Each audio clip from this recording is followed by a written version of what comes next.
Coucou tout le monde, j'espère que vous allez bien. Aujourd'hui, j'aimerais aborder la thématique de l'intelligence artificielle, alors tout en sachant que c'est une thématique immense.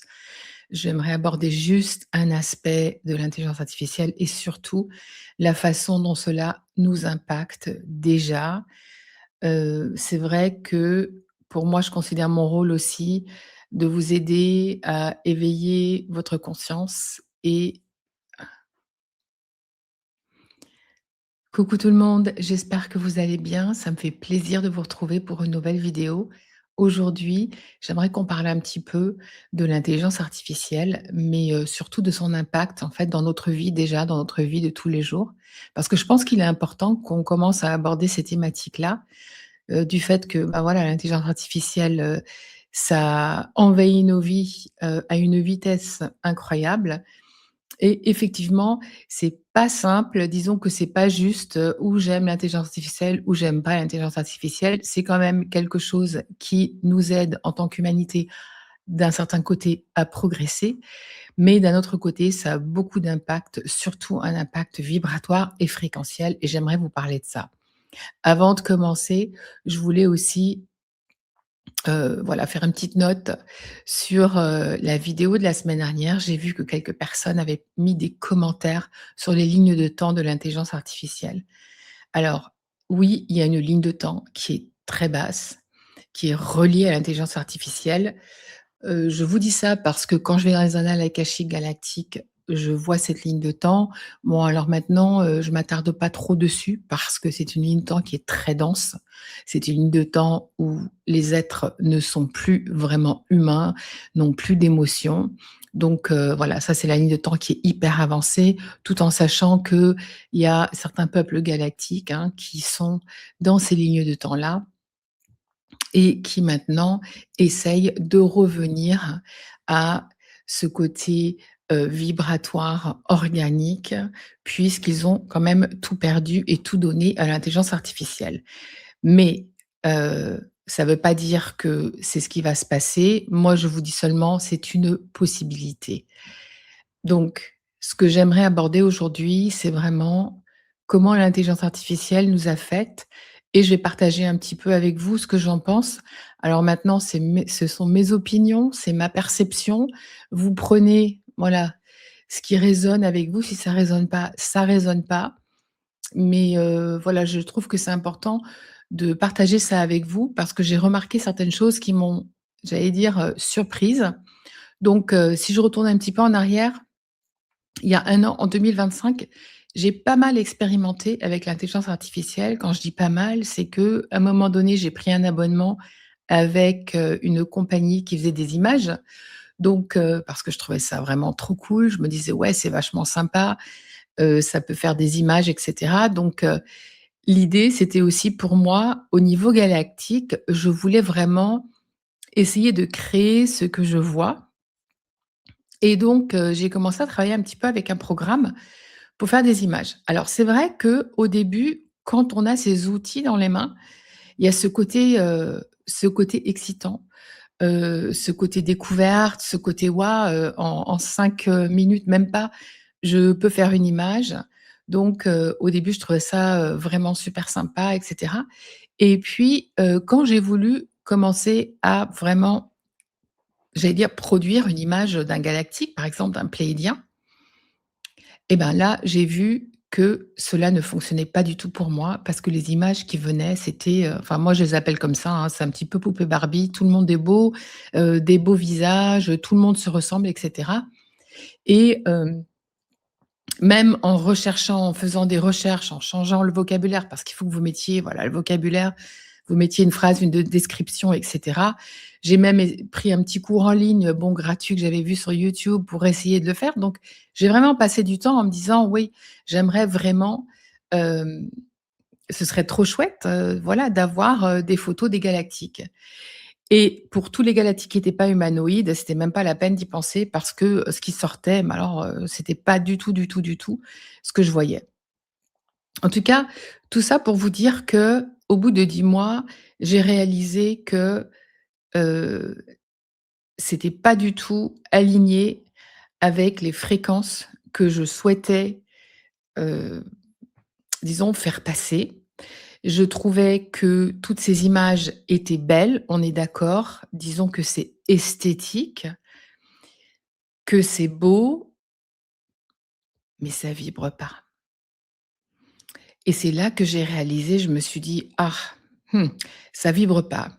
Ensuite, ce que j'ai réalisé, c'est que tout se ressemble. Donc c'est-à-dire que tous ceux qui utilisent, hem, ces outils-là, ces outils d'intelligence artificielle, créent un peu tous la même chose. Avec des variations, on est d'accord. Mais en gros, tout se ressemble. Par exemple aussi, vous regardez des vidéos YouTube. Vous voyez que les petits thumbnails, donc les petites images, elles sont maintenant toutes faites avec l'intelligence artificielle. Alors, chacun peut peut-être avoir son style, mais en gros, enfin moi je trouve que ça se ressemble. Maintenant, vous regardez une vidéo sur YouTube, qu'est-ce que vous avez? La personne parle comme moi et tout d'un coup, la vidéo est coupée et il y a des images qui défilent avec le texte, la voix qui est amplifiée, une musique dramatique. Bref, hem, enfin moi je trouve ça, fou. Alors au début, je me suis dit, «Ah mais ça me dérange parce que j'écoute la personne et tout d'un coup, il y a cet effet dramatique un petit peu pour amplifier et maintenant que ma vibration est plus élevée et que je deviens encore plus sensible, je trouve que tout ça, ça m'agresse».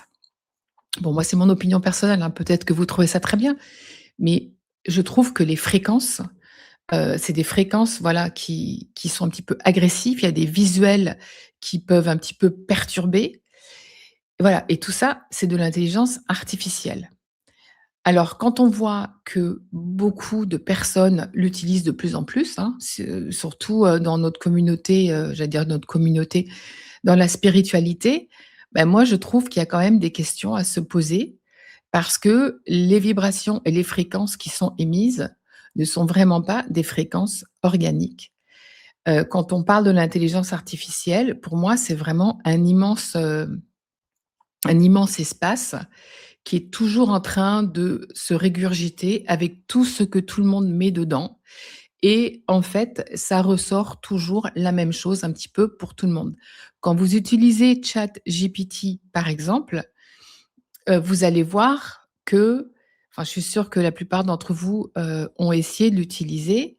Les textes sont les mêmes, ça vous ressort des textes avec du caractère gras, ça vous ressort vous avez les 2 petits tirets sur les côtés, c'est toujours, le même format et vos en fait, vos mots ne sont plus là. Moi, j'ai essayé plusieurs fois, j'ai mis un texte que j'avais écrit et j'ai demandé à ChatGPT de le réécrire et en fait, ce qui m'a frappée, c'est que alors oui, il me va me changer un vocabulaire, donc peut-être mettre un vocabulaire un petit peu mieux, mais il change le sens et ça m'a frappée parce que Hem, il va ajouter des choses et quand je dis: «Non, tu laisses le texte exactement tel quel», il me garde le texte tel quel, mais il me ressort une version froide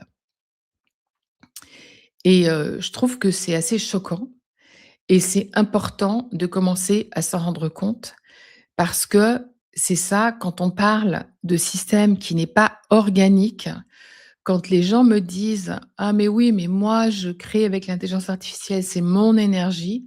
OK, c'est peut-être l'énergie de la personne, mais c'est la co-création avec quelque chose qui n'est pas du tout organique, qui n'a pas d'émotion et qui n'est pas relié à la source. Alors, je sais que certaines personnes pensent que c'est relié à la source. Moi, je suis pas d'accord. L'intelligence artificielle, c'est vraiment une entité à part. Ça n'a rien de lumineux, ça n'a rien de, bah, ça n'a pas d'émotion, ça n'a pas d'amour. Donc c'est important de voir et de constater, ce qui se passe et aussi comment ça nous affecte. Et là, je vais revenir sur une vidéo que j'avais fait il y a quelques mois quand je vous avais dit que j'avais arrêté, hem, de consulter Instagram et vraiment de voilà, de jouer, enfin de jouer, oui, c'est ça, de regarder Instagram et la raison pour laquelle, j'ai arrêté, c'est parce que je sentais que ma fréquence descendait. Maintenant, ce qui m'a quand même préoccupée, c'est que je me disais: «C'est bizarre» parce qu'il y a 1 an, je regardais sur Instagram et cetera et j'avais pas j'avais pas le même ressenti, j'avais pas les mêmes vibrations. La seule différence, c'est que maintenant, 1 an plus tard, l'intelligence artificielle est partout. Tout le monde l'utilise pour les visuels, pour les textes et cetera et en fait, j'ai réalisé ce qui me plombait vraiment, ce que je ressentais, c'était cette fréquence de l'intelligence artificielle. Donc maintenant, j'aimerais vraiment vous inviter à explorer ces fréquences-là et à vous poser ces questions-là. C'est important quand vous lisez un texte, quand vous écoutez une vidéo, hem, de vous demander quelles sont les fréquences qui sont émises. Parce que cette intelligence artificielle, il y a des outils qui sont magnifiques, comme par exemple, moi comme je médite beaucoup, je médite à voix haute, les yeux fermés, donc quand je canalise, je parle à voix haute, j'enregistre. Maintenant, j'ai effectivement un outil qui me permet de mettre mes enregistrements en, voilà, en écriture, quoi. Donc, voilà, ça, je trouve ça génial. Donc je vais pas vous dire que l'intelligence artificielle, c'est pas bien du tout, mais c'est important de voir dans quel contexte vous allez l'utiliser. Pour moi, j'ai vu que oui, des outils comme ça qui vont me traduire, qui vont me mettre en mots ce que j'ai dit à voix haute, ça c'est génial, ça va super vite, ça me sauve du temps. Maintenant, personnellement, pour tout ce qui est création, il est hors de question que je demande à ChatGPT, de m'écrire quelque chose, non mais imaginez-vous que je commence à faire mes ateliers en demandant à ChatGPT ou mes activations de me donner un texte, de me donner un contenu. Non, non, c'est pas possible. Hem, D'ailleurs, c'est intéressant parce que quand vous lui demandez de vous écrire quelque chose sur un texte, ben, c'est disons que c'est vide quoi, ça vibre pas et il y a beaucoup de phrases en fait qui veulent pas dire grand chose ou alors qui disent toujours la même chose. Donc moi je vous invite vraiment à commencer à être dans le discernement et à regarder tout ça parce que, je trouve que cette vitesse, est un petit peu alarmante, dans le sens où il est très facile de se laisser porter par ces outils, hein, parce que quand on écrit quelque chose et que ça nous prend 4-5 heures à écrire et qu'on demande à ChatGPT de nous l'écrire, ben, il va nous l'écrire en 3 minutes, c'est sûr que c'est tentant. Hein, moi, j'ai exploré ça et je me suis dit: «Ouh, oui, c'est tentant». Mais quand je regarde le texte ne me correspond pas. D'ailleurs, je pense que ceux qui me connaissent bien, verraient immédiatement à travers mes textes si je commençais à utiliser ChatGPT pour écrire ce que j'ai à dire. Mais voilà, je pense que c'est important d'y penser, de regarder. Alors maintenant, on peut parler d'intelligence artificielle dans le sens où si c'est, appliqué pour le progrès, hein, par exemple pour aider quelqu'un, à remarcher, hem, dans ce genre, dans tout ce qui est médical et cetera, c'est extraordinaire. Alors je dis pas que l'intelligence artificielle, c'est pas bien, mais il faut quand même comprendre que les applications de l'intelligence artificielle, pour tout ce qui est ChatGPT, pour tout ce qui est photo, pour tout ce qui est musique et cetera, ce n'est pas de l'organique. Hem, Ce que je trouve incroyable et ce que je suis en train de réaliser maintenant, c'est qu'on parle de l'ascension, donc l'ascension organique, on va vers notre expression unique, notre multidimensionnalité et quand on regarde, voilà, tout ce que je viens de vous expliquer et ben, c'est exactement l'opposé parce que ChatGPT, ça fait quoi? Hein, moi, je vous donne juste cet exemple-là parce que c'est celui que je connais. Je suis sûre qu'il y a plein d'autres applications qui font ça aussi, mais ça fait quoi? Ça redonne le même texte, la même façon de faire. C'est pour ça que je vous parlais des vidéos YouTube tout à l'heure, parce que maintenant, c'est un peu la mode. Tout le monde, dans ses, YouTube vidéos, a une petite portion, voilà, de c'est comme un film qui passerait très vite avec plein d'images et puis le texte écrit avec une petite musique dramatique derrière. Voilà, qui fait que, ben, il y a cette interférence. Pour moi, c'est vraiment une interférence. Mais non seulement c'est une interférence, mais en fait, tout le monde devient pareil. Il y a plus d'expression unique.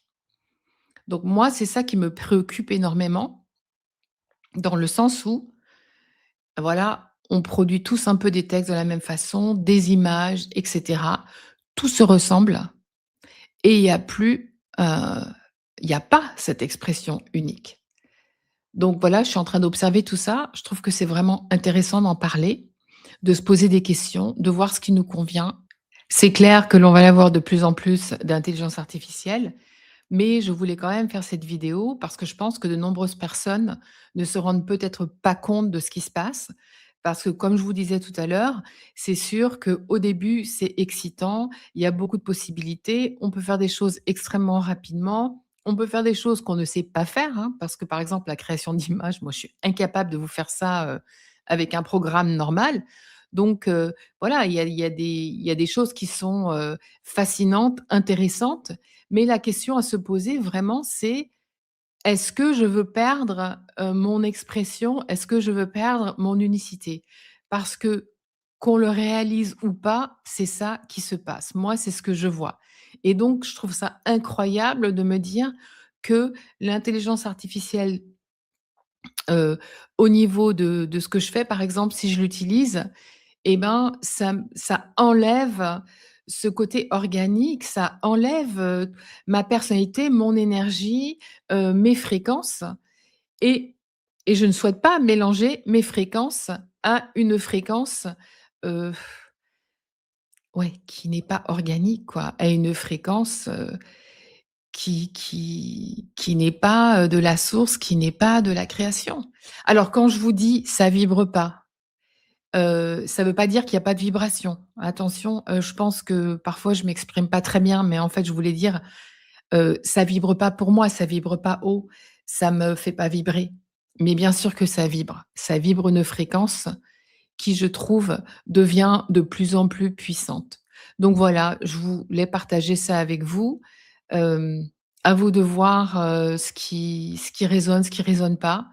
Je vous dis pas souvent ça, mais là, c'est vraiment à prendre ou à laisser et bien sûr, je respecte chacun dans ses choix, hem, mais je pense que c'est important d'en parler. Je pense qu'il y aura d'autres vidéos sur ce sujet. En attendant, je vous souhaite un excellent week-end de Pâques et je vous dis à très bientôt.